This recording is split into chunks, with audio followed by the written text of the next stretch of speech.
Subscribe કરો અમારી news ચેનલને અને બેલ આઇકોન ક્લિક કરવાનું ભૂલતા નહીં. સુરતના ઉધના વિસ્તારમાં થયો વિચિત્ર અકસ્માત. ગેસના બાટલા ભરી નીકળેલો ટેમ્પો ચાલકે રેલિંગ સાથે અથડાતા પલટી મારી. એચપી કંપનીના ગેસ બાટલા ભરી ટેમ્પો ચાલક જઈ રહ્યો હતો. ટેમ્પા ચાલકને માથાના ભાગે ઈજા થતા હોસ્પિટલ ખસેડાયો. સમગ્ર ઘટનાના સીસીટીવી સામે આવ્યા. ઉધના પોલીસ સ્થળ પર પહોંચી વધુ તપાસ હાથ ધરી છે.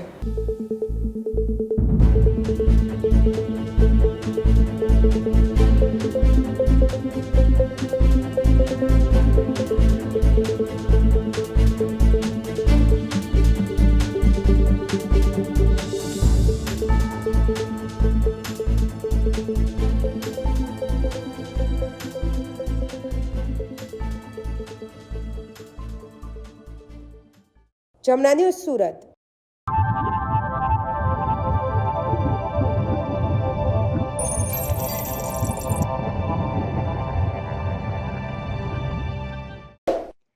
સબસ્ક્રાઇબ કરો અમારી ન્યૂઝ ચેનલને અને બેલ આઇકોન ક્લિક કરવાનું ભૂલતા નહીં.